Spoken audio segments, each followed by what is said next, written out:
তোমাদেরও কি চুল একদম ড্রাই রাফ হয়ে গেছে, মুঠোভর্তি চুল ওঠা কিছুতেই বন্ধ হচ্ছে না? তাহলে অবশ্যই ভিডিওটা শেষ পর্যন্ত দেখবে, কারণ আমি তোমাদের সঙ্গে শেয়ার করব কিছু রেমেডি যাতে তোমাদের চুল পড়া বন্ধ হয়। শুধু চুল পড়া বন্ধ হবে না, সাথে সাথে অনেক চুল গজাতে শুরু করবে, চুল লম্বা হবে খুব তাড়াতাড়ি। আর যে রেমেডিগুলো তোমাদের সঙ্গে আমি শেয়ার করব সেগুলো আমার মায়ের কাছ থেকেই শেখা। চ্যানেলে নতুন হয়ে থাকলে অবশ্যই চ্যানেলটি সাবস্ক্রাইব করে সব সময় সাথে থাকবে।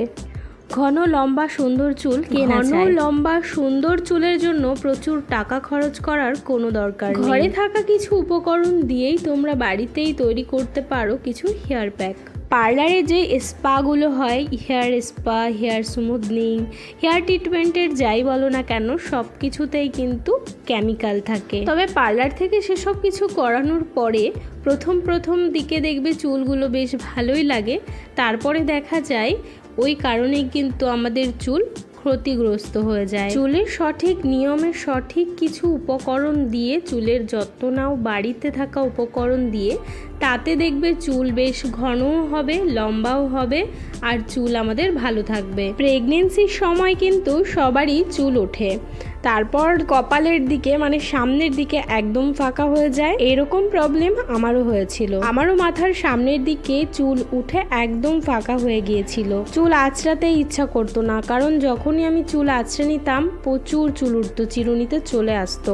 আর এখন তোমরা রেজাল্ট দেখতেই পারছো। এইরকম মুঠো ভর্তি হাত ভর্তি চুল আমারও এক সময় উঠেছে। তো এইরকম প্রবলেমে কি তোমরাও ভুগছো? তাহলে অবশ্যই বাড়িতে থাকা ঘরোয়া কিছু ট্রিটমেন্ট করিয়ে দেখো, অবশ্যই ভালো রেজাল্ট পাবে। পার্লারের কেমিক্যাল যুক্ত হেয়ার ট্রিটমেন্ট না করিয়ে বাড়িতে থাকা ঘরোয়া কিছু উপকরণ দিয়ে নিজেদের চুলের যত্ন নাও। তবে সেটা কিভাবে? অবশ্যই ডেসক্রিপশানে থাকা লিঙ্কে ক্লিক করে তোমরা একটু ভিডিও দেখে নিও, সেখানে আমি অনেক রকম ভিডিও বানিয়ে রেখেছি। তো প্লিজ তোমরা একটু ডেসক্রিপশনটা চেক করো। চুল পড়া বন্ধ করার অনেক রকম উপায় রয়েছে, যেমন মেথি দিয়েও তোমরা হেয়ার প্যাক বানিয়ে নিজেদের চুলে ব্যবহার করতে পারো।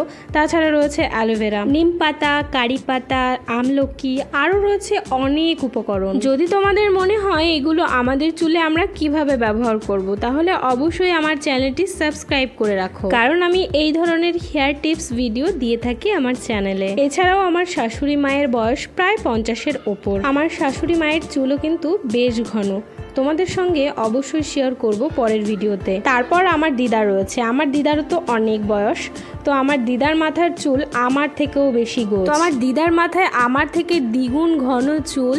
তো আমার দিদার থেকেও বেশ কিছু শিখে রেখেছে আমার মা, তো আমার মা আমাকে বলে থাকে, তো সেগুলো আমি আমার চুলে ব্যবহার করি। তাই ভাবলাম চলো তোমাদের সঙ্গেও একটু করে শেয়ার করব, তোমাদেরও বেশ কাজে আসবে। যাদের চুল একটু পাতলা একটু কম আছে তাদের অনেক চিন্তিত থাকে তারা চুল নিয়ে, যে কিভাবে একটু ঘন লম্বা সুন্দর করা যায় চুল।